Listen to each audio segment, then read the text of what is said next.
Olá, pessoas! Eu sou Mário Souto, Dev Soltinho, e hoje eu tô aqui para convidar você para assistir esse guia de carreira, que é um episódio, né? Total inspirado no nosso Tech Guide, que vai estar passando na sua tela em algum lugar aqui, com os poderes da magia da edição. E a ideia hoje é a gente falar sobre front-end. E nesse papo de front-end, eu trouxe aqui uma galera que vai fazer essa discussão ficar melhor, trazer muitos pontos, trazer referências, enriquecer esse conteúdo para você que está aqui me assistindo.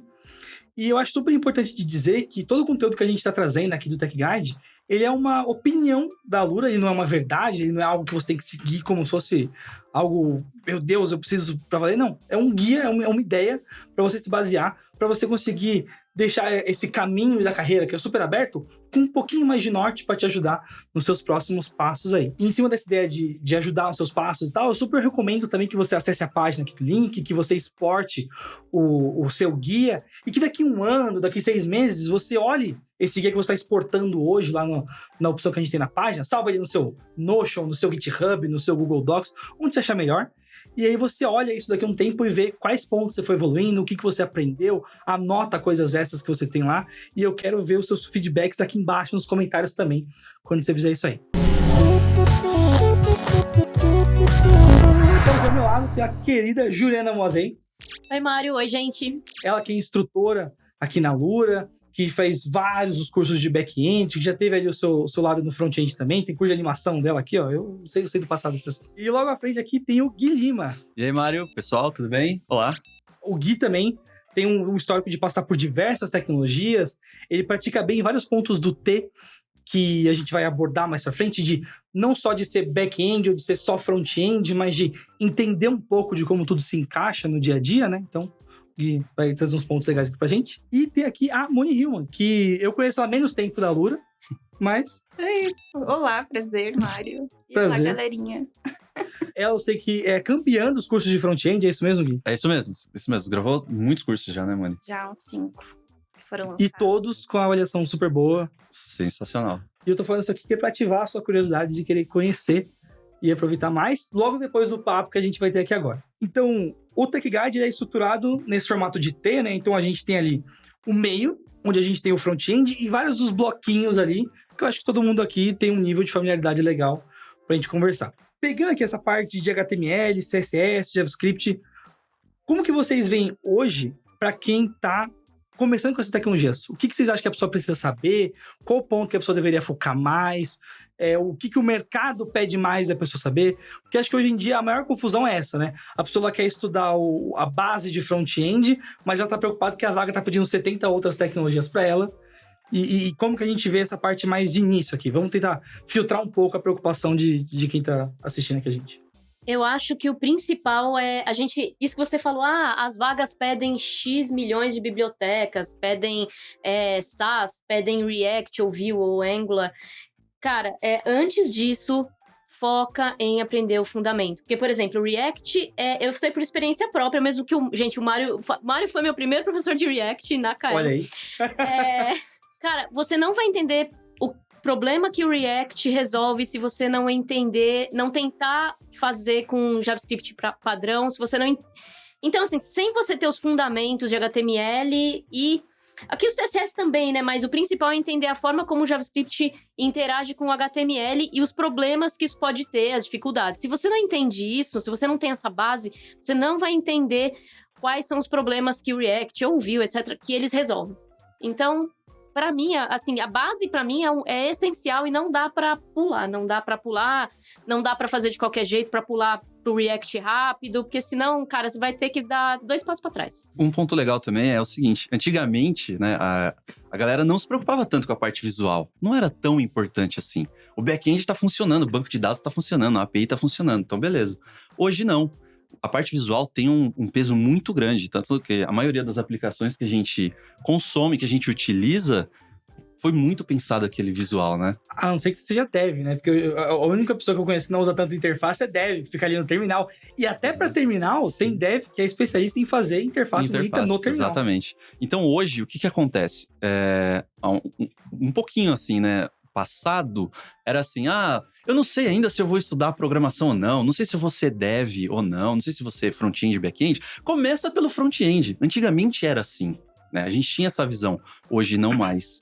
Hoje o front-end, ele é uma carreira consolidada no mercado e das tecnologias que são fundamentais, independente de framework, de Angular, React, Vue, nem vem no nosso caso agora, né, Ju? O HTML, o CSS e o JavaScript são tecnologias fundamentais. Assim, ele vai dar a base, vai dar os primórdios ali. A sustentação, né? O sustento da base de todo o desenvolvimento mesmo com framework depois, ou sem framework e tal, para os nossos próximos passos, né? Eu acho que até uma coisa que vem na minha cabeça, né? Se for esse lance de dar passo, pelo menos pra mim, vira quase como se fosse uma dança ali na vida, né? Porque você dá 2 pra frente, aí você, consegui instalar o React e fazer um componente.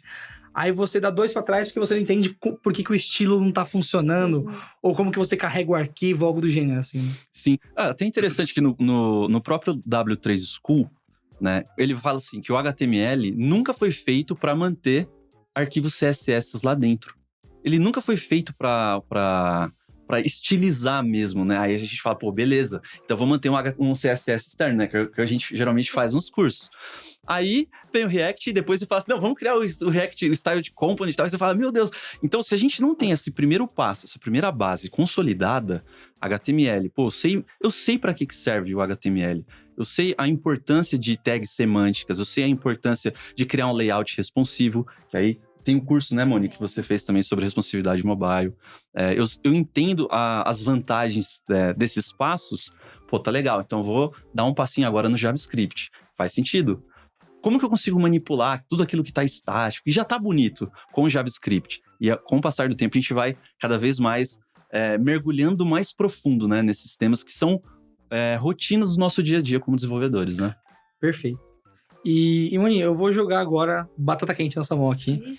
Que a gente tá falando mais dessa parte conceitual aqui, né? Então, eu gostaria que você pegasse, talvez, tanto de CSS quanto de JavaScript e HTML, alguns pontos, indo um pouco mais no técnico, de que você falar que, pô, acho que no começo, sabendo isso aqui, você consegue ir construindo coisas, sabe? Desde o Query Selector, Get Element by ID, essas coisas mais específicas, assim, que a gente pode ir linkando com os pontos que a gente foi apresentando aqui. Com HTML e CSS ali, o básico que a pessoa precisa saber para ir para outras tecnologias até o JavaScript, seria a questão... Até não precisa nem ser de semântica, se tu nunca envolveu nada de HTML num projeto, mas a questão de saber fazer um header que tem em todo site, um footer que tem em todo site. Boa. Ali, que é o cabeçalho e rodapé. Fazer o body direitinho, mesmo que use várias divs no início, para depois descobrir que cada tag serve. E isso é um ponto legal, né? Eu conheço muita gente que quer aprender, e a pessoa quer aprender já fazendo certo, né? E esse negócio das divs que você trouxe é legal, porque tanto faz, né? Porque vai funcionar no final. Como a gente aprende qualquer coisa, mas a gente ensina para uma criança. A criança ela já não aprende tudo direto. A gente passa um pouquinho por pouquinho, aumentando a complexidade. E é o que a gente faz nos cursos também. Em cada aula vai aumentando a complexidade. Então não adianta tu saber tudo de uma vez, senão tu vai desistir da carreira por ter se assustado. Se assustado, meu Deus, é muito complexo, eu não consigo decorar tudo. Você não tem que decorar. Você vai aprender com o tempo. E estilizar, o básico que a gente precisa saber seria mudar cores, centralizar ali com Flexbox ou Grid, que é o que também a gente tem cursos separados. Tem uma formação de CSS Estilos, que é uma formação mais ou menos nova, que trata de Flex e Grid. Inclusive tem o Praticando Flex e Grid, para aprender mais ainda, para tu ver quanto a gente usa Flex e Grid. Boa. E de JavaScript seria isso, saber mexer no DOM, basicamente. Para ir para um React da vida, não tem como não saber isso. E aí, né, eu citei aqui esses dois, acho que são primeiros que o pessoal vê, né? Que é o Query Selector e o Get Element by ID.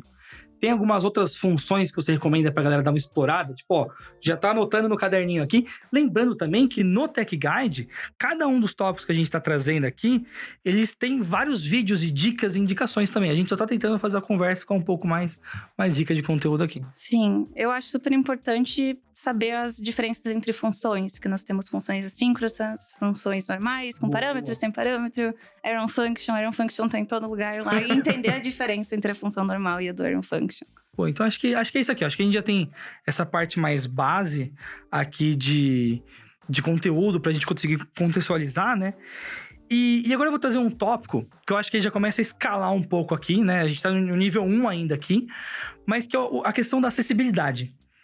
Por que tanta gente coloca acessibilidade como um tema ultra complexo? Vocês concordam e ele tá no nível 1? Vocês acham que ele devia estar mais pra frente? Como que vocês veem essa questão de acessibilidade no front hoje, assim? Eu acho importante a acessibilidade estar desde o começo, porque para a pessoa saber, olha, isso aqui é importante. Óbvio que, assim, acessibilidade pode se tornar muito complexo. Tem certificações, tem toda uma documentação que você precisa seguir. Por exemplo, bancos, se você quiser, né, trabalhar num banco, numa instância um pouco maior, isso você ainda tem que ter mais afiado ainda. É porque a empresa pode sofrer até penalidade jurídica por não ter, né, o sistema acessível. Não ter o compliance lá, né? Mas é o que a Moni falou. Precisa aprender tudo de uma vez? Não. Mas tenha em mente que aquilo é importante. Você vai precisar disso no seu dia a dia. Então, eu acho legal estar no nível 1, porque não é uma coisa que eu adiaria. Assim, velho, coloca isso desde o começo no seu aprendizado. Tenta já seguir, pelo menos... Tem gradações, né, de acessibilidade. Eu não sou especialista, né, em acessibilidade, mas eu sei que tem gradações, né, que você coloca lá super, A+, A++ e tal. Esse aí pega a questão das cores, né? Que é como que tá o contraste das cores. Sim. E aí você começa a ver que o front, ele começa a se ligar um pouco com essa parte de design também, né? Sim, total. Porque, assim, existem, obviamente, o ideal é que você tenha um UI que vai te dar ali todo o guide pra você usar, ele vai te passar o Figma e tal. E isso vem muito do UI do UX, né? Então, e a gente vai falar disso, né? É que a pessoa, o profissional, a pessoa que vai estar ali cuidando dessa parte, mais o design, o front-end é especificamente do código. Uhum. Você que pode estar confuso aqui, calma, não estamos pedindo para você fazer layout ainda no código, mas a interação com esse tipo de profissional é muito grande. Sim, nossa, total, é muito grande. Então, precisa ser designer para ser front-end? Não precisa, de jeito nenhum, mas realmente, a interação é muito grande e tem algumas coisas de acessibilidade que elas têm que ser implementadas no código. Então, por exemplo, cores é algo que vem do UI. Mas HTML semântico é no código. E aí você precisa saber. Então, total, e é importante, gente, não deixem de...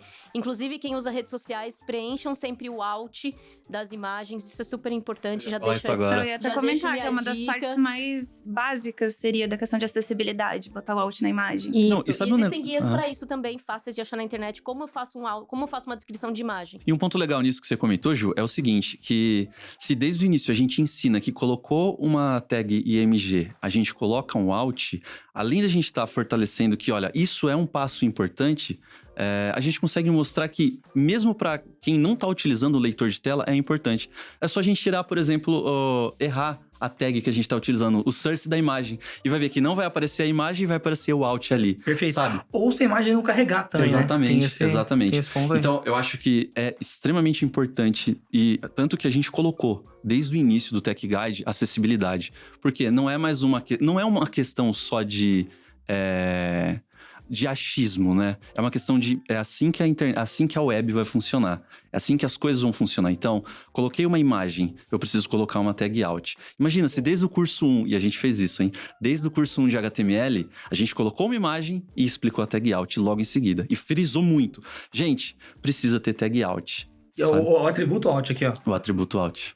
A tag é IMG. Exatamente. Porque senão já vem nos comentários a galera aqui, ó, colocando o alt desse eu aqui do vídeo. Aqui. Exatamente. E você, Moni, tem mais algum ponto para adicionar? Tem essa questão também de...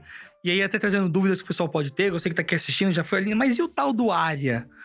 Porque aqui a gente falou muito de essa acessibilidade que é a nível de design, que é o que a gente tem a nível de cor, contraste e tudo mais. Tem o lance do AAA e algumas outras referências que a gente bota links aqui para vocês. Aí a gente tem essa base de semântica. E esse lance do área, de dar mais contexto, o que você consegue trazer aqui pra gente? Eu vou falar que nisso eu peco também. Então, eu com os alunos, eu vou aprender mais. Mas, enfim, a gente na plataforma tem cursos muito bons de acessibilidade, inclusive com acompanhamento de alguém que precisa ali do leitor de tela, mostrando como é que funciona. É um curso super completo. Então, tem esse embasamento de alguém que usa um leitor de tela para mostrar como é que funciona e como é que é melhor. Perfeito. E aí, aproveitando até esse gancho aqui, nessa parte do leitor de tela, acho que é importante até por mais que você não precise dele no dia a dia, você fazer o setup na sua máquina um dia, você tentar usar o site. E aí, no caso, a Moni falou que, pô, não tô me sentindo tão confortável com a área hoje, assim, tem as dúvidas com os alunos ali. Aproveita esse momento de dúvida para você ver o que muda na página. Abre um Facebook da vida, abre um Twitter ou algum outro projeto que já tá mais estável e vê como que as tags se comportam, o que reage. E eu acho que essa coisa vai ficar mais clara, né? Porque quando a gente fala, putz, se você abrir lá a tabelinha do área, tem 1 zilhão de coisas que você pode fazer. Mas, no geral, ele tá dando um guia de contexto. O que tá acontecendo? O que mudou? Eu lembro que quando eu comecei com front uns tempos atrás, eu peguei o Bootstrap. O que eu mais fazia era, eu pegava o componente bem feito do Bootstrap com acessibilidade e eu removia as tags área dele. Não sei se vocês já fizeram isso. Não, nunca fiz isso. Caraca, só eu passei vergonha aqui. Mas eu removia porque eu achava que tava sujando a tag. Eu não entendia o valor de que aquilo ali tava declarando pro leitor de tela que, ó, o modal abriu e fechou e coisas do gênero assim. E se você compadece comigo, comenta aqui embaixo, porque eu tô me sentindo sozinho agora, tá? Não tem que remover, mas se quiser remover pra ver como é que é descrever o negócio, tá valendo. Não, o problema é esse. Eu copiava certo, só que proativamente eu removia. Nossa. E aí, a regra é clara, né? Toda proatividade será Essa questão de punida. teste, eu lembrei que tinha uma Scuba da escola de programação mesmo, que é a Kemi, que ela bota o site, ela tenta ali com o leitor de tela, ela fecha os olhos e fica só ouvindo pra testar a acessibilidade dos sites. Caraca, muito massa. Tem uma parada mais antiga também, né? E agora, explorando curiosidade aqui pra quem tá assistindo. O site tipo G1, o HTML era tão bem planejado que se você tirasse o CSS da página, se por algum motivo, sei lá, algum ruim na rede não carregou, hoje em dia é quase impossível disso acontecer, mas pode. O site com HTML puro era navegável ainda. Era quase como se ele fosse o primeiro site do CERN. E aí, basicamente é isso, né? Eles pensaram que todo o fluxo de organização semântica do site funciona mesmo sem CSS. Isso eu achei uma parada incrível. Isso é maravilhoso, porque o HTML bem feito, o HTML prazeroso, o HTML bonito, ele é assim. Ele é autoexplicativo, ele sobrevive sem o CSS. E então o HTML, muitas vezes, as pessoas meio que passam batido. Coloca todas as divs lá, coloca tudo de qualquer jeito. Só que não é. O HTML, assim como qualquer outra ferramenta, ele pode se tornar extremamente complexo. Você pode se envolver muito em aprender ele, todos os detalhes. E assim, você vê os resultados num caso como esse. Não carregou o CSS por algum motivo que hoje em dia não acontece mais, mas antigamente acontecia muito. E aí você vê ali e fala, nossa, olha esse HTML, gente, que bem feito. HTML bonito. Eu vou fazer até levantar um ponto interessante, que é o seguinte. Quando a gente fala aprender o HTML, não significa que a gente vai pegar todas as tags, todas, e vai falar assim, olha, o meu site tem todas as tags HTML. Não dá, é impossível, não vai ter. E a gente também não precisa saber todas as tags. Sabe um ponto que eu acho que foi muito diferencial pra mim? Foi o seguinte, uma vez eu tava fazendo um projeto aqui pro Alura, e eu falei assim, puxa, eu preciso de uma ajuda de um profissional de front-end. E eu fui até o Mário Souto, você lembra disso, né? Você lembra desse dia, né? Eu falei, Mário, é o seguinte... É o curso de Go, né? Curso de Go. Eu falei, Mário, é o seguinte, eu tenho esse template aqui, que tá bonito, mentira, tava feio, tava zoado. Tem esse template aqui, eu preciso da sua ajuda, cara, preciso deixar isso aqui legal. O Mário falou, não, aqui, ó, vou te ajudar aqui e tal, criou. E a gente fez, e depois que ele fez, eu falei, deixa eu analisar o que ele fez aqui. Aí, do HTML, do CSS, eu falei, olha só, que interessante essa decisão, né, de código. Coloca isso nessa section ou não? Não, vamos tirar, vamos colocar na outra, tal. Eu falei, pô, que massa. Então, uma das formas que a gente tem, além da documentação, é o seguinte, eu criei uma aplicação, criei um HTML e um CSS, mostra isso para alguém, principalmente uma pessoa que você sabe que entende mais do que você. Pega e mostra mesmo, fala assim, cara, esse meu HTML tá legal, tá certo, o CSS faz sentido o que eu usei aqui? Dá para deixar melhor?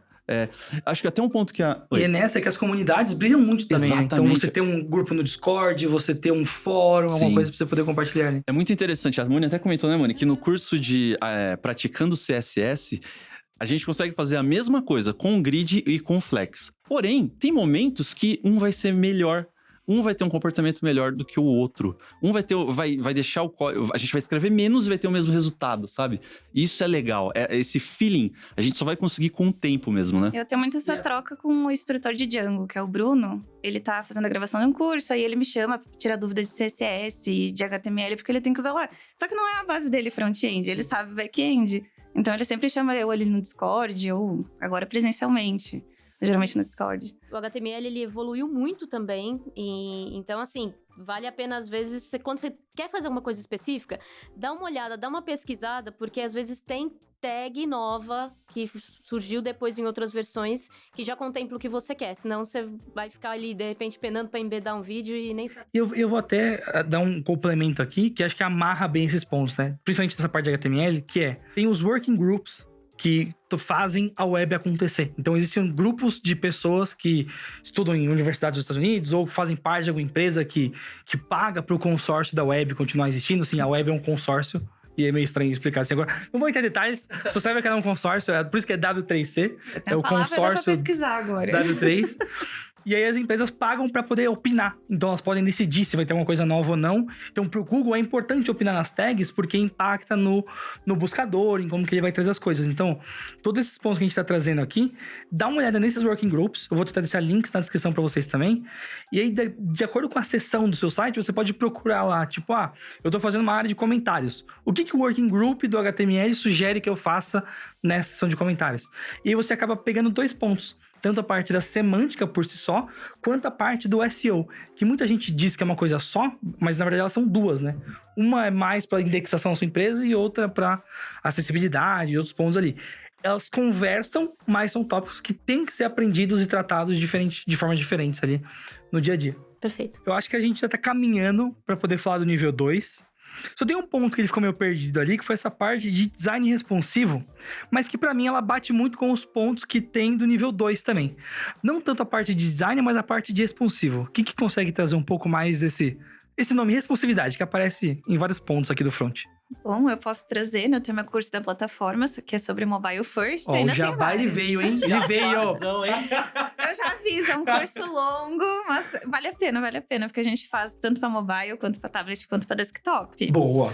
Aí eu trago todos os pontos ali, tem minha motivação, do porquê que a gente tem que fazer responsivo, seja ali para agradar os olhos do usuário, né? Porque ninguém gosta de usar um site feio. Aí também a questão de indexação lá no Google, que ele já prioriza sites responsivos para aparecer em primeiro lugar. Bom ponto. Então é sempre importante ele saber responsividade. E é legal como as coisas vão se somando, né? Que a gente tava falando de acessibilidade, que aí pega a parte de SEO, aí você vai de responsivo. Responsivo também impacta SEO, então tudo vai isso se pra quem interconectando fala aqui. Que front-end é fácil, só saber fazer. Sabe o que eu acho? Eu acho front-end... Gente, eu acho front-end mais difícil que back-end.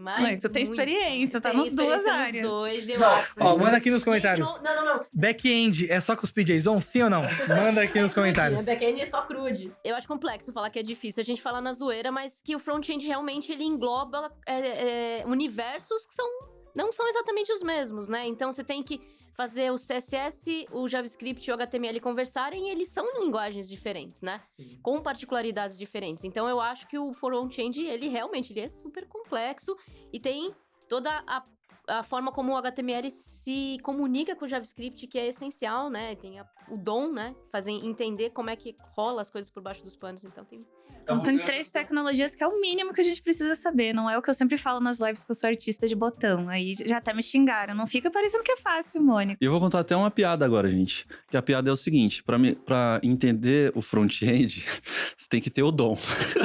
Literalmente. Porque, no meio da gravação, o cara, mano, não, eu vou contar uma piada.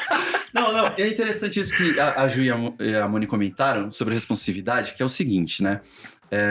Existia no back uma ideia que era assim, codei, instalei os pacotes aqui na versão tal, tá funcionando na minha máquina. Eu mando esse código pra Ju, a Ju fala, opa, não tá funcionando. No front, a gente tem algo mais ou menos parecido. Por quê? Quem garante que o monitor da Ju tem a mesma largura e o mesmo tamanho que o meu? Ou a mesma aplicação, sem falar... Posso falar um pior agora? Vai. As cores. Exatamente. Reparem que essa questão da responsividade usabilidade, a questão de como um site funciona, realmente não é um mergulho simples, né? A área de front-end já não é há muito tempo. Hoje é literalmente um grande mar, né, de possibilidades. Que é um ponto muito, muito verdade. O front-end é fácil até alguém tá te pagando dinheiro por mês e esperar que você entregue alguma coisa com isso. Aí eu quero ver você falar que front-end é fácil. Aí nada é fácil, né? Nem fazer a Eu acho que o fácil e o difícil ele varia muito do estágio de cada pessoa. Por exemplo, alguém que tá começando agora no front-end, eu não sei o que é HTML, eu não sei o que é CSS, eu não sei o que é JavaScript, tá tudo bem. A gente tem cursos na Alura que vai desde a pessoa criando o primeiro arquivo index, criando o seu arquivo style CSS, fazendo ali as suas primeiras classes, né? A gente faz o básico do básico. O básico, pra chegar num curso depois que a gente vai entrar nesses assuntos. De responsividade, que aí tem o curso da Moni, que é legal. De responsividade mobile first. Pô, eu vou começar desde o início pensando em criar minha aplicação pra rodar num celular. Por que isso hoje é importante? Quanto que é mesmo, Moni, o número de tráfego de pessoas? Eu não lembro corretamente, mas é um número muito alto de pessoas que usam celulares. Pra facilitar aqui, eu tô sem o número de cabeça também, mas lá no tem um site que é o State of the Web, ou HTTP Archive. Enfim, eu vou botar o link aqui na descrição. E aí tem lá o estado da web. Eu acho que é HTTP Archive, alguma coisa assim. Eu mando aí pra vocês. E lá você consegue ver quanto que trafega de JavaScript, de HTML, de CSS, o nível de acesso por plataforma. E como que isso vem mudando desde 2012. E é muito gritante. Tem o colapso, assim, né?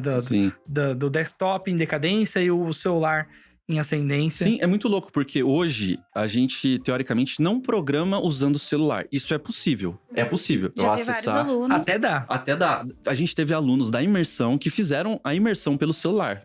No CodePen. Dá pra fazer. Não, Isso a gente recomenda. Dá parabéns. Tem que dar o parabéns. Tem o celular também, tem aplicativo pra celular. Eu vi muito aluno do ensino médio fazendo por lá. Então, hoje, o trabalho... A pessoa, quando ela tá no ensino médio, ela tem tempo, né?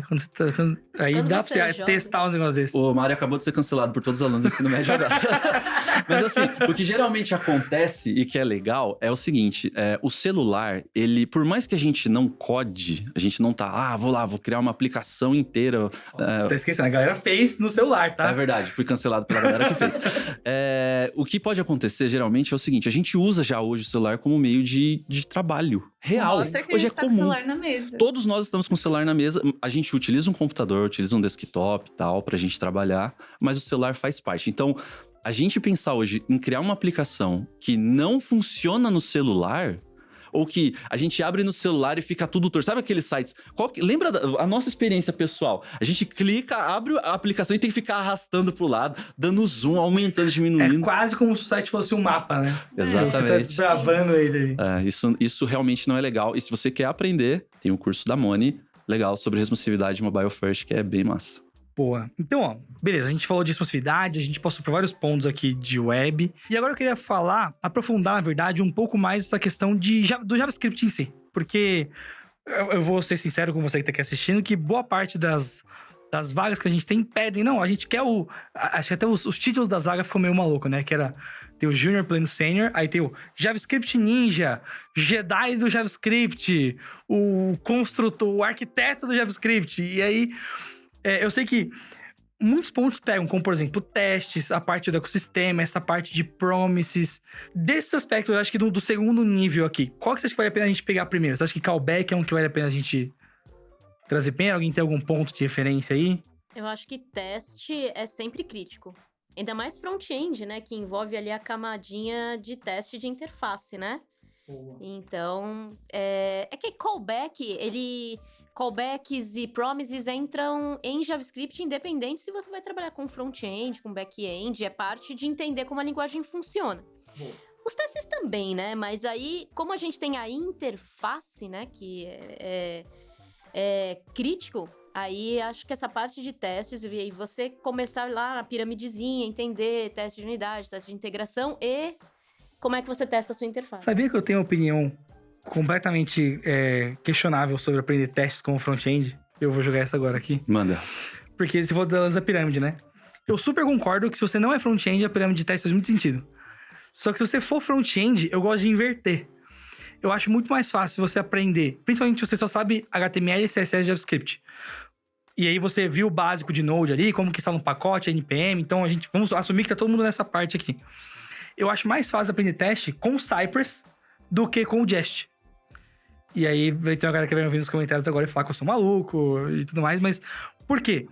A gente até agora falou de botão, de responsividade, de tela, de tamanho, de scroll de página, de texto, de acessibilidade. A gente tá falando extremamente mais do nosso pedaço do HTML, do markup, do que de lógicas e funções que a gente tá falando. A gente começa a trabalhar mais lógica de aplicação nesse nível 2 aqui de front-end, né? Então, acho que quando você começa a estudar testes, faz mais sentido você fazer o teste que, do mesmo jeito que você fez antes, no CSS, de aplicar o seletor com o estilo, você seleciona o botão e aí você verifica se esse botão tem o atributo área que você esperava. Se quando você clica, se o modal vai mudar esse atributo ou não. E aí você começa até a ver que, sem você ter a parte de acessibilidade... Olha aqui, essa aqui é para instalar um triplex na cabeça da galera. Sem você ter a parte de acessibilidade, é mais difícil de testar front-end. Porque um teste se resume a você olhar o que mudou ou se o resultado dado uma ação é o que você espera. Então, quando você muda o atributo área no HTML e você verifica que aquela tag mudou, é fácil escrever um teste.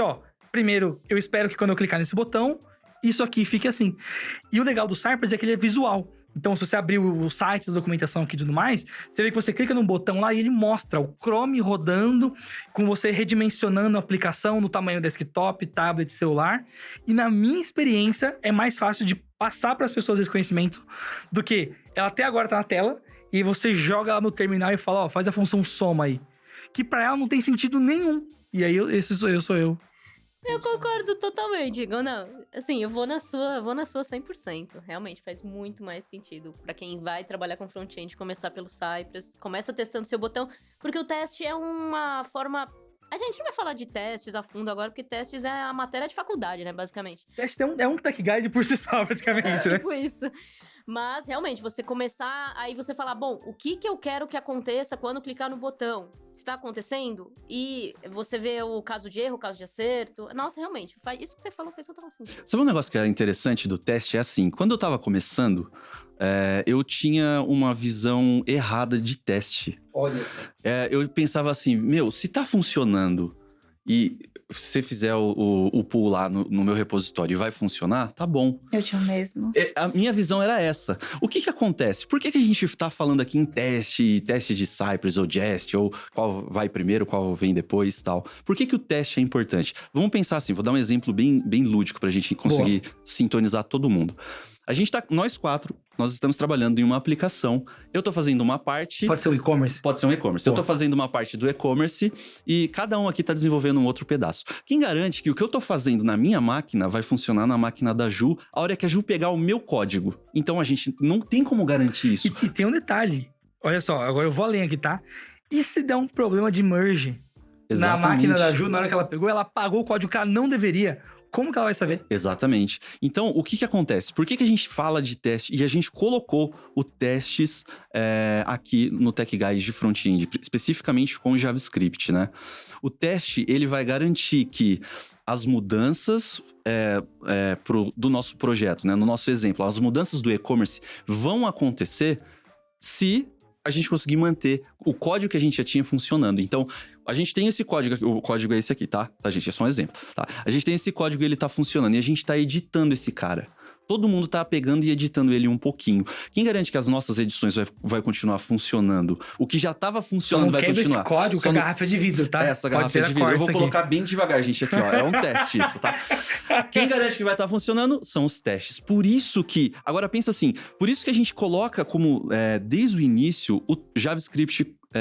pra gente incentivar as pessoas desde o início a colocarem testes, a aprenderem testes. Por quê? Isso é fundamental no mercado. A gente não vai entrar num contexto de mercado e vai falar assim, olha, já pensou, Mário? Precisa criar uma tela nova. Ah, vou criar então aqui uma tela nova. Ele senta lá, começa a criar a tela nova. Quem garante que essa tela vai responder a todos os requisitos do que já tinha na aplicação antes, em relação a cores, em relação a tamanho, em relação a botão, ou vamos até mais longe, em relação à funcionalidade mesmo, né? E aqui, mandei. Os testes, eles estão muito ligados também à regra de negócio. Então, realmente, as empresas vão pedir. E não é porque as empresas pedem, não, mas é porque a gente vai trabalhando e vai descobrindo, isso aqui ia ficar muito mais fácil se eu tivesse escrito um teste. Sabe uma coisa legal? Antes só disso aqui, que eu queria trazer, você falou dessa questão de empresa, né?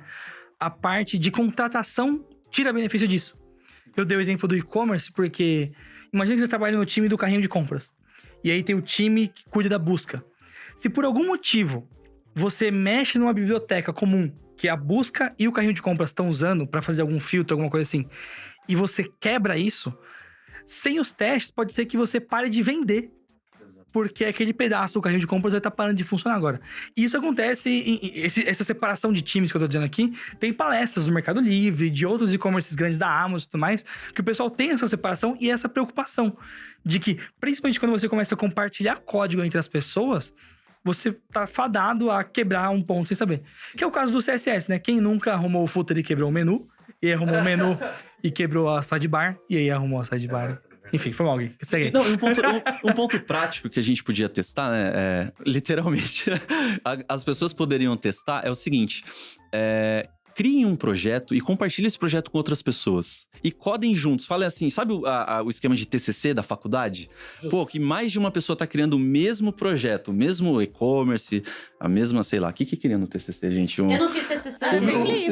TCC era uma loja de aluguel de carros. Então, fechou. Eu fiz um jogo. Um jogo, uma loja de aluguel de carro, um e-commerce. O meu era um sistema de cadastro de venda de carros. É sempre um cadastro. É sempre. um cadastro. É sempre Era 11 crudes, negócio Gente, doido. Se você pensar muito, front-end é criar, ler, atualizar e deletar. Mas não pense sobre isso. Vamos focar aqui no tema agora. O back-end.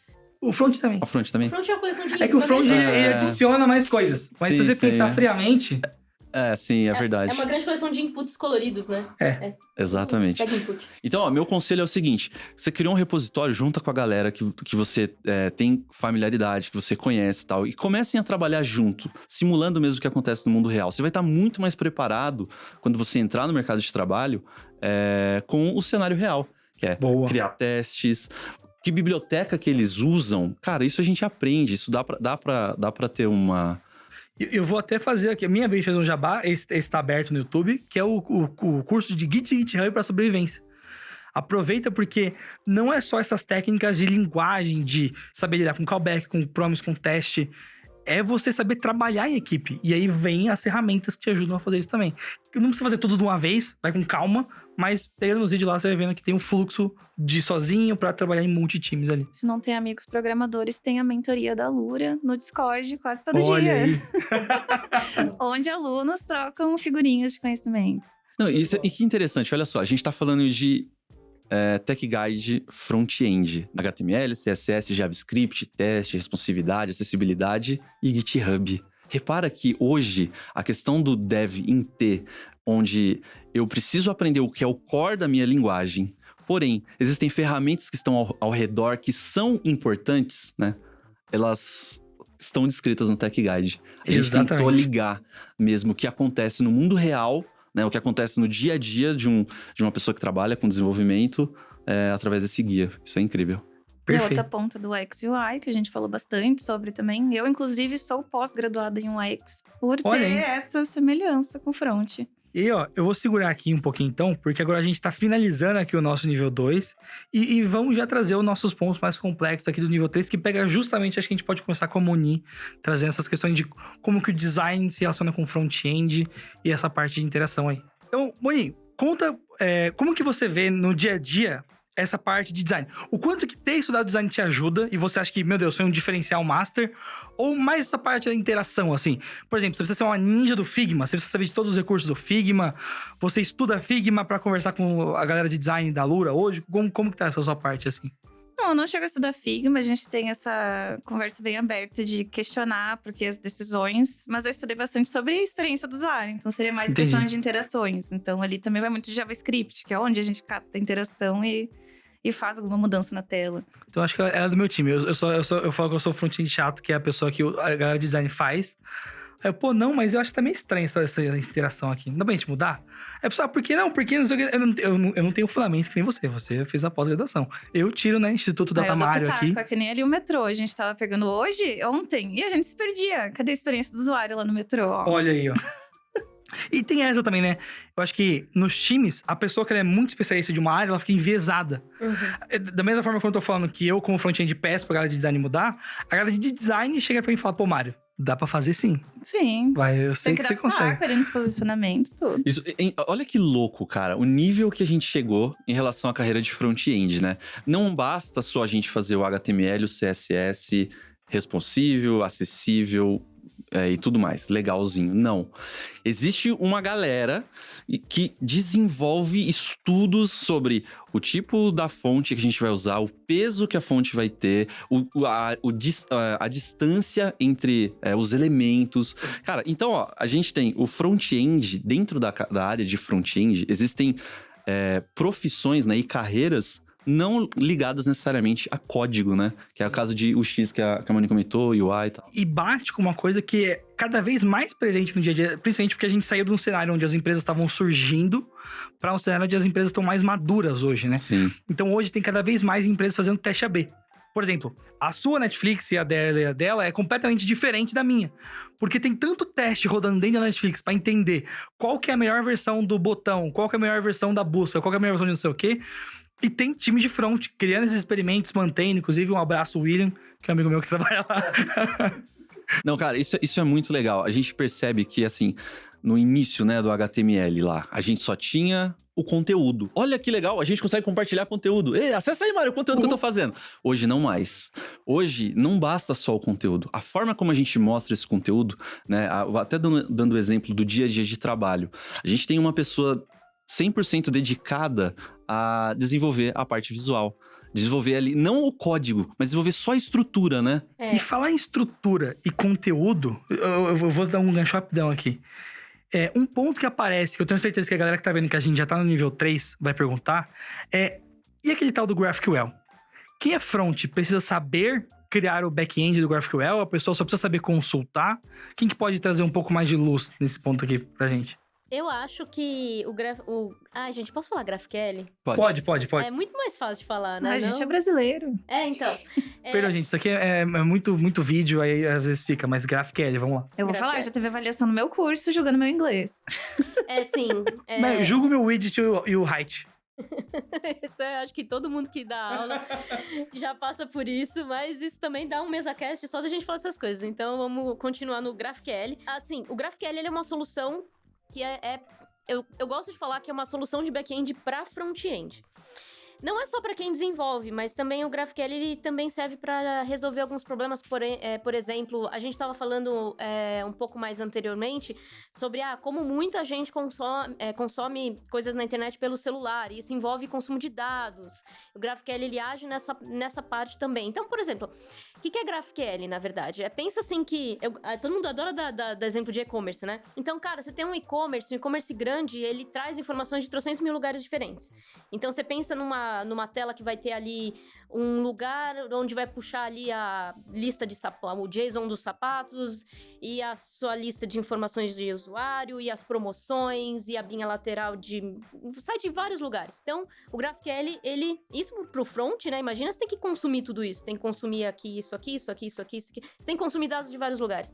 E o GraphQL, ele nasceu para resolver esse problema. Então, ele é uma forma, assim, falando muito legalmente, de você centralizar tudo que você precisa, tudo que o back-end precisa disponibilizar para o front consumir em um lugar só.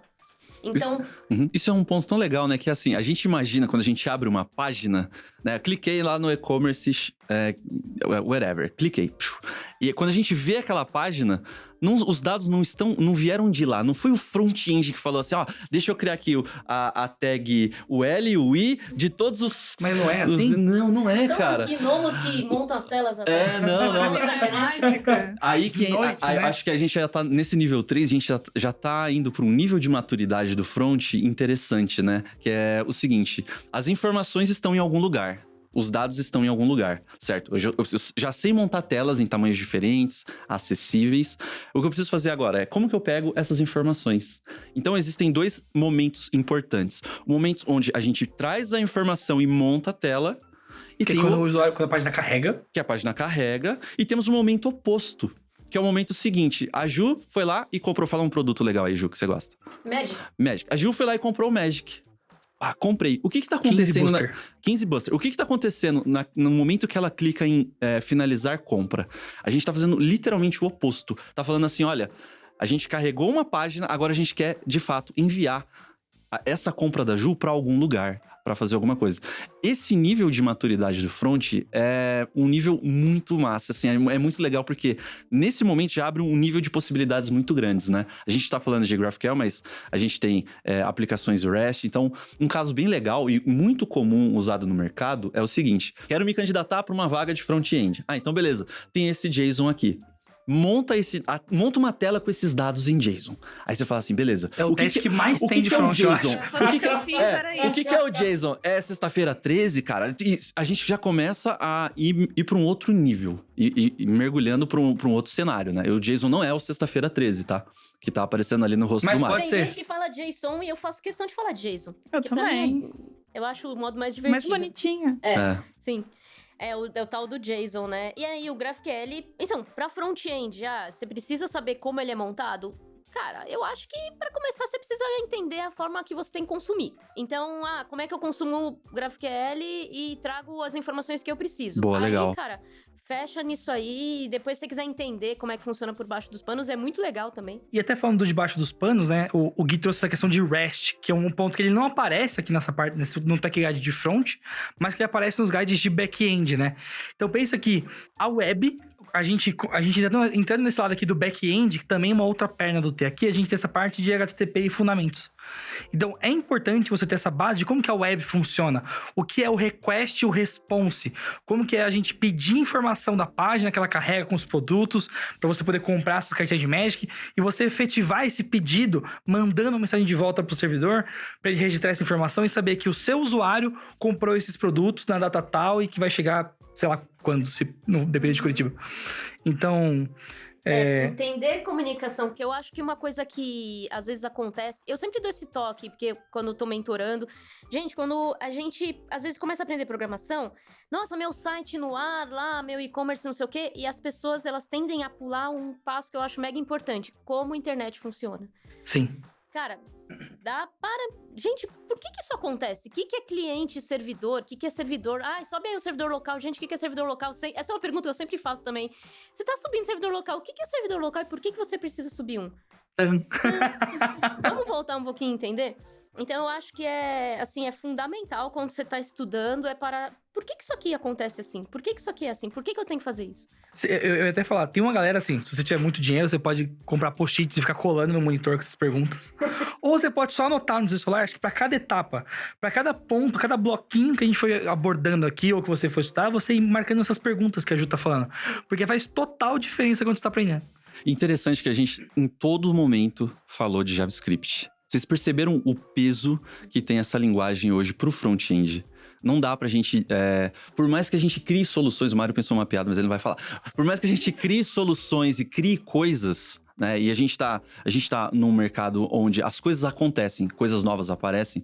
O JavaScript tomou uma proporção hoje que, assim, com ele a gente manipula o DOM, com ele a gente escreve testes e com ele a gente pede informações pra uma outra API. Tipo, cara, assim, a gente pode fazer isso sem usar a biblioteca nem... E eu posso ser polêmico agora também? Vai. Esse Tech Guide, ele é de front-end, né? E eu gostaria de fazer um adendo nele. Ele é de front-end web. Porque nisso que você acabou de falar de ser front ou não, cada vez mais eu vejo que tá surgindo uma ramificação e uma unificação ao mesmo tempo na área de tecnologia. Que é, hoje com o código de JavaScript e essa base que a gente tá falando aqui, você consegue criar aplicativos com React Native. E é um aplicativo. Ele não tá rodando no navegador, é um aplicativo mesmo ali. E por outro lado, você tem tecnologias como, por exemplo, o Flutter e o Flutter Web. Então, cada vez mais eu vejo que o front-end está virando a pessoa que trabalha programando interfaces, e aí ela tem a especialização da plataforma. Então, é o front-end web, o front-end mobile, e eu quero que você traga aqui nos comentários a sua opinião sobre isso também. Porque eu acho que Se eu não falar disso, esse episódio vai ficar datado, porque isso já está virando uma realidade em vários outros lugares, assim. Muitas empresas usam o React ou usam o Angular, alguma ferramenta, porque elas querem ter esse reuso de código entre plataformas. Então, toda essa base que a gente está falando aqui não é só para web. É porque você vai escalar outros canais, outras plataformas, e é importante você saber disso, assim. Cada vez mais o profissional de front tem um impacto em mais de uma plataforma. Uhum. Isso acho que vai até da evolução do próprio JavaScript também, né? O JavaScript, ele se tornou uma solução para lugares diferentes, né? Lugares muito diferentes, né? Até relógio, TV. Exatamente, E a polêmica, exatamente. JavaScript para back. No Twitter Cara, é polêmica. Se a gente for mais longe ainda, vamos lá, vamos pensar em alguns casos interessantes. O Electron, por exemplo. O Electron é uma biblioteca de JavaScript que a gente pode criar aplicações desktop. E a gente Perfeito. fala, pô, mas por que eu quero criar uma aplicação desktop hoje, né? Pô, tudo é web, tudo... O Slack é uma aplicação Electron. Dinheiro. Uhum. O Slack é uma solução que roda em cima do Electron. A Netflix, que eu citei agora há pouco, ela tem as versões nativas, mas na TV ela roda uma versão de JavaScript que eles têm lá customizado. E é quase como se fosse um browser que eles estão colocando dentro da sua TV. Exatamente, cara. Então, toda a base que eles têm de web roda lá também. E se eles não rodassem na TV, se eles não usassem JavaScript, eles iam ter que ter as pessoas sabendo muito mais tecnologias diferentes para conseguir entregar o produto final. Hoje, a galera tem lá a biblioteca padrão deles de código dos componentes, eles conseguem reusar isso. Isso é um ganho muito grande. Sim. E é uma coisa a ser considerada. Perfeito. Então, essa parte de GraphQL, eu sou suspeita pra falar, porque eu acho uma ferramenta incrível, mas assim... Ela nem tem vários cursos, né? Façam lá suas requisições e vocês vão descobrir a maravilha de você ter um endpoint só. E Ju, desculpa te cortar agora, mas eu queria que você já trouxesse o GraphQL. E onde entra essa questão também dos tipos? Porque muita gente gosta de GraphQL justamente por conta da tipagem e onde se mistura com TypeScript. O que você consegue trazer aqui pra gente? O que é, né? Então, o que é Quero saber TypeScript? também. Fala assim, gente, o que é TypeScript? Gente, TypeScript, ele é... A gente chama isso o TypeScript de superset. Ele é super de sobre, né? De que tá em cima, né? Não que ele é muito, muito, muito bom. Adorei. Muito bom. Então, ele é uma coisa que é acoplada no JavaScript. Certo. E a parte de tipo? Tipagem. Tipagem de dado é uma coisa que... O JavaScript, quando a gente tá aprendendo, então você vai lá, começa a colocar seus console.log, fazer, sei lá, meu site, toda a parte de tipagem do JavaScript fica escondida, isso atrapalha um pouco na hora que você precisa entender tipos de dados. Então, sempre que eu tô mentorando, eu bato muito na tecla. É importante entender o que são tipos de dado, mesmo que o JavaScript seja, assim, super flexível com relação a isso.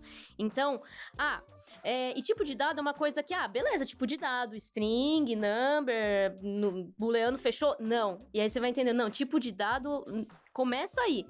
Mas depois você começa a descobrir que tipo é uma coisa muito mais abrangente. Então, você não vai ter só o seu tipo string, você vai criar um usuário, é o caso do GraphQL, né? Seu usuário, ele é um tipo porque ele tem características. Então, tem algo que define o que é. Tem algo que define exatamente o que é um usuário. Então, você tem um tipo usuário que tem certas características. Então, você sai do básico, do primitivo, né? Tipo string, tipo number, tipo booleano, aí, etc. E você começa a entender o conceito de tipo. E aí, onde entra o GraphQL, você precisa entender o que é esse tipo como conceito para trabalhar bem com o GraphQL. E onde que entra o TypeScript nisso? O TypeScript, ele veio aí para resolver o que se considerava um problema no JavaScript, que é justamente o tipo ficar escondido e ser muito flexível. E eu, no começo, inclusive, mudei de opinião com relação ao TypeScript. Eu achava, sei lá, você escreve seu JavaScript direitinho, você não precisa. Hoje em dia, já mudei um pouco de opinião com relação a isso. A linguagem é a mesma, né? O TypeScript, ele coloca toda essa parte de tipagem em cima, porque aí você é obrigado a definir.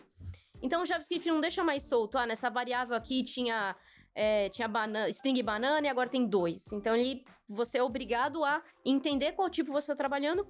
E só um ponto nessa linha aqui que você trouxe, né? O próprio JavaScript, se você fosse trabalhar no padrão mais moderno, usando const e tudo mais, você não tem essas sobrescritas. o que a gente tá falando aqui é algo que ajuda mais, mas só pra você não vir nos comentários aqui batendo Sim. a gente. Ah, sim, total, né, gente? Usem const, tá? Usem const pra tudo. Se sua const não funcionar, você bota Alex. Mas é isso, não, total. Tem essa parte. Mas, por exemplo, se você tá olhando um código muito complexo, um código que você não escreveu, você vai lá e diz assim: ah, beleza, essa função aqui recebe user. Mas vai, o que é user? User é uma string e que tem o nome do user, string é o user é um objeto. Então, o TypeScript... O que tem nesse objeto? O que tá recebendo pra saber o que vai enviar. Exato. Então, você garante... O TypeScript, ele serve pra isso. Então, ele serve pra você olhar lá, não, o user é um objeto que tem tais propriedades. Beleza. Então, você não corre um risco que é muito comum quando a gente tá começando, que é não saber o que a função recebe e o que a função retorna. O que? No sentido de qual é o tipo de dado. Também, quando eu tô mentorando meus iniciantes, eu falo, gente, vocês têm que saber o que essa função recebe. Ela recebe um número, ela recebe uma string, blá, blá, blá, blá, blá, um array. Ou seja, tá esperando receber um array, recebe um número, e daí você não sabe por quê. Então, esse TypeScript, o básico do básico da solução dele é essa. E aí, ele tem várias outras ferramentas, coisas que o JavaScript padrão não tem. E aí ele coloca em cima, ele traz coisas, traz coisas que outras linguagens têm, o JavaScript por padrão ele não tem, que você consegue usar e tal. E aí tem coisas que saem do TypeScript, e aí se estuda implementar no JavaScript, etc, etc. Mas o básico dele é entender o que são tipos de dados e por que isso é importante. Eu acho que é isso, né? Eu acho que é isso. Acho que a gente conseguiu sintetizar bem aqui. E um ponto que eu queria colocar, que eu fiquei empolgado aqui, mas eu esperei você terminar de falar, que é que isso ajuda a gente a gastar menos tempo no dia a dia fazendo esses console log ali. Uhum. Que ao invés de você ficar toda hora rodando a aplicação e testando, sem rodar, você consegue ter essa checagem inicial do que tá rodando ali. Sim, porque o TypeScript, ele tem ali um compilador que já... Ele tem o compilador, ele tem a ferramenta que é da IDE, né? Que serve pra você... Isso, a IntelliSense dele é afinadaço, então, sabe, se dá um... Nome 1, 2, 3, né, lá, ele... Sim, Opa, tem alguma coisa estranha. Ele já vem. Então, pô, se essa função tá retornando e chamando lá, e o tipo de dado que tá sendo passado não é o mesmo, ele já te avisa. Se não tá passando o tipo, ele já te avisa. Fala, coloca um tipo aqui e tal, vai te ajudar. E sabe uma coisa que eu acho interessante, Juno, isso que você comentou? É o seguinte, a gente criou uma base com JavaScript e tá indo para um nível com TypeScript agora. Isso vai ajudar a gente nos próximos passos. Por exemplo, o Angular, que é um framework muito conhecido e muito utilizado por diversos bancos e players muito grandes, ele só roda com TypeScript. Olha aí. Ele não usa nativo o JavaScript, ele roda com TypeScript. React a gente pode rodar com JavaScript ou com TypeScript. O Vue a gente roda com TypeScript também. O JavaScript, inclusive, Ou com JavaScript. Tem algumas soluções que ficam ali no intermediário, né? Que você pode colocar ali os tipos que estão sendo esperados e tal. Mas é interessante também frisar que TypeScript, ele não é o que ele vai fazer é pegar tudo que você escreve em TypeScript e depois ele vai transformar em JavaScript, né? TypeScript não é uma linguagem em si, né? Ele é literalmente uma acoplagem, literalmente não, né, gente? Ele é uma extensão. Uma extensão, exatamente, que você coloca em cima do JavaScript. E eu tinha ali uma opinião, não precisa, escreve direitinho que rola, mas hoje em dia eu sou super a favor. Não é algo que eu uso, porém, é importante estar aqui. Depois que você entendeu... Eu acho legal ele estar no 3, porque aquela coisa, ele faz mais sentido depois que você já tem os fundamentos do JavaScript bem ali fundamentados. E ele liga para os próximos legais, né? Sim. É mais uma tecnologia antes de entrar em vários possíveis frameworks e bibliotecas. A Ju trouxe brilhantemente aqui pra gente toda essa parte de TypeScript, de GraphQL. Acho que a gente deu pra gente conseguir passar com carinho aqui por todas as coisas do front-end.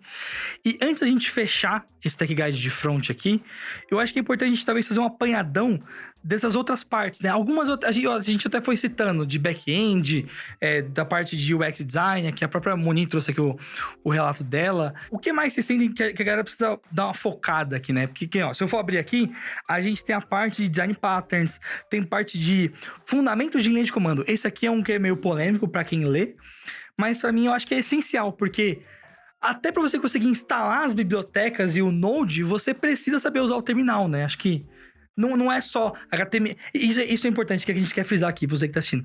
Não é só HTML, CSS, JavaScript. Tem um monte de coisas em volta. E você não vai aprender em 6 meses. Vai levar um tempo pra você conseguir se aperfeiçoando e pegar vários dos pontos que tem aqui. A linha de comando, eu sou totalmente a favor.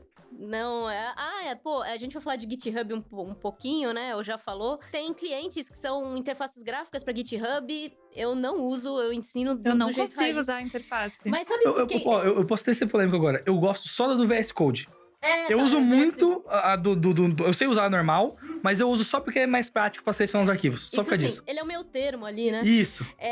Mas É só pro GitHub. eu acho que, assim, muita gente fica com receio da linha de comando, porque parece tudo muito misterioso, mas é só a gente entender que, assim, é uma outra interface, né? É só a gente entender a palavra interface que a gente usa para trocentos mil contextos, e é simplesmente uma interface para você interagir com o computador e passar comandos para eles.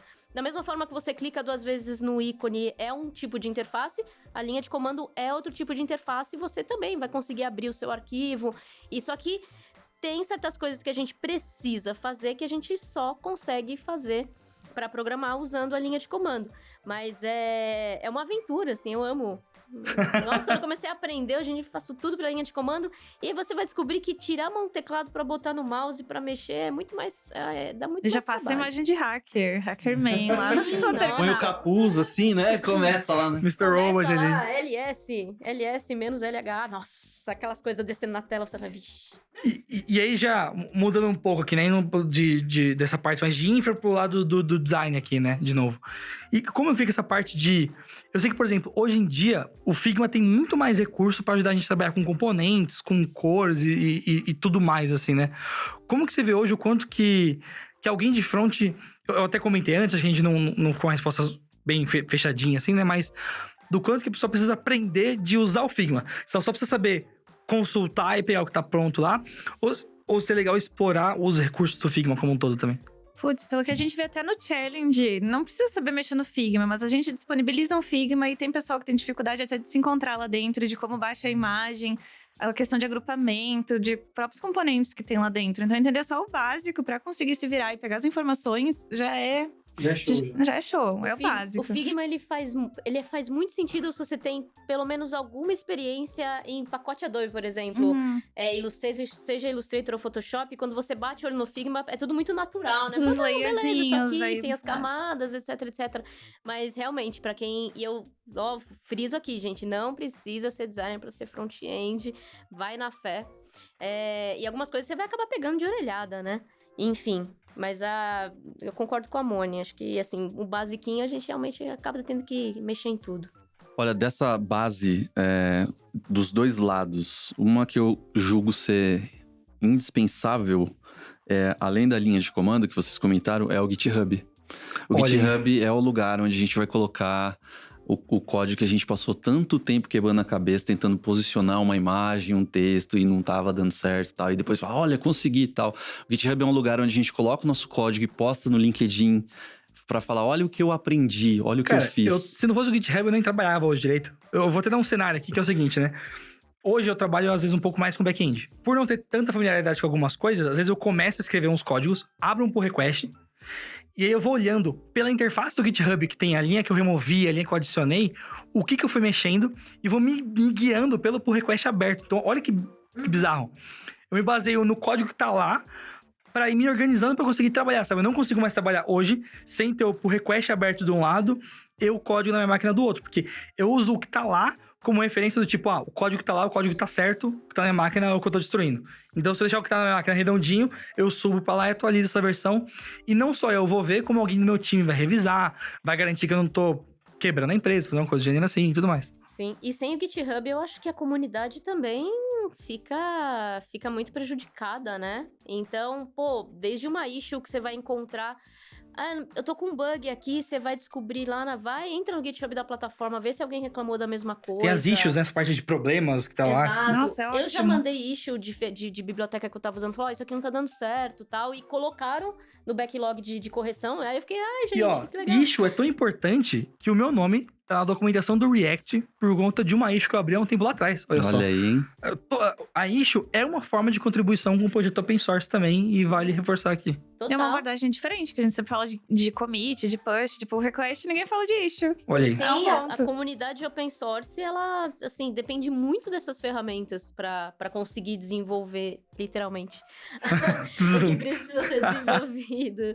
Sim, e o lance do Git, pra quem, vou começar no front vindo de design, pensa que o Git te permite acabar com a V1, V2 final, V2 final agora vai, então não tem como ser ruim um negócio desse. Se você trabalha usando o Drive para versionar seus códigos, eu sinto sua dor e eu recomendo que você estude Git e GitHub. Acho Sim. que com isso a gente fecha aqui. Sim. Acho que dá pra fechar. Tem toda a parte de back-end também que, assim, é legal. Não precisa saber subir, criar APIs, nem como AWS, como funcionam queries, SQL, mas, vale a pena dar uma olhada em como funciona e o que faz com que o back-end cuspa os JSONs pra você, né? Aí eu acho bacana dar uma olhada para entender ali qual que é a relação, né? Quais são as outras partes do que faz uma aplicação funcionar. O que tem depois, né? Sim, um ponto interessante é assim, a gente, no decorrer da nossa jornada mesmo, a gente sentiu a necessidade do GitHub, sabe? Falar, preciso aprender GitHub. Eu não sei HTML, não sei CSS, não sei nada. Vou aprender GitHub. Será mesmo que esse é o primeiro passo inicial? Se eu, Guilherme, voltasse atrás, o que eu faria? Provavelmente tudo de novo. Exatamente, todos os passos, todos os erros que eu cometi, eu faria tudo de novo. Por quê? Esses erros me fizeram chegar onde eu tô hoje. Guilherme, um poeta. Guilherme Você viu? Caraca, eu não tenho nem o que falar depois dessa. Então, assim, conforme você for sentindo a necessidade de colocar, puxa, meu site eu abro em outra tela, tá ruim, é o momento de eu estudar responsividade. Eu não tô conseguindo fazer uma requisição de mostrar esse resultado em outro projeto, tá? Deixa eu aprender então GraphQL, deixa eu aprender REST, deixa eu aprender como consumir um JSON, sabe? A gente vai sentindo essas coisas. E vai chegar uma hora que você vai falar assim, eu ainda não tô preparado, eu ainda preciso estudar mais. Isso é pra vida toda, né? Isso é pra vida toda. Isso vale pra gente, sabe? A galera que tá assistindo a gente pensa assim, caramba, nossa, eles já sabem pra caramba, eles já são... A gente realmente aprendeu bastante coisa, mas tem muita coisa que a gente quer aprender, que a gente também quer desenvolver, sabe? Eterno aprendiz aqui. Exatamente. E as coisas que a gente estuda hoje, elas são porque a gente tá passando um determinado desafio hoje, saca? Então, qual é a minha recomendação? Todo esse conteúdo que a gente colocou do lado, ele é importante, ele é legal. Ele é massa, mas ele é um guia. E a gente usa desses guias, usa desses momentos quando? Quando realmente a gente fala, opa, deixa eu ver o guia da Lura mesmo, como é que faz aqui. Eles têm aqui falando sobre callback. Eles têm aqui um guia para falar sobre um outro determinado assunto. Isso está dentro do front-end. O que a gente fez, né? O objetivo principal foi tentar dar um norte, né? Perfeito. Bom, e depois dessa brilhante fala aqui de todo mundo... O Gui deu uma fechada linda aqui com essa poesia dele aqui, tá? Mas... Enfim, eu passei a noite escrevendo, cara. Mentira. Mas enfim, meu ponto aqui é que eu espero que você consiga evoluir na sua carreira aqui com o Tech Guide, que você tenha curtido esse conteúdo. Eu quero saber a sua opinião. Você concorda com a gente? Você discorda de tudo? Manda aqui nos comentários. É super importante pra gente ler, pra gente conseguir trazer, quem sabe, a versão 2 desse conteúdo mais lá na frente. Sabe, você ver no futuro e comentar que, realmente aprendi bastante. Comenta o que você tá achando dos outros aqui, né? Tem não só o de front-end, mas outros que vão saindo. Não sei se é o primeiro ou não. Enfim, tem muita coisa pra rolar ainda. E eu espero ver você no próximo episódio aqui. Então, eu vou deixar aqui o meu abraço. Se fosse no Hipsters, eu mandaria um Hipsters abraço. Aqui eu só digo um abraço mesmo. Então, até o próximo episódio. Tchau, tchau.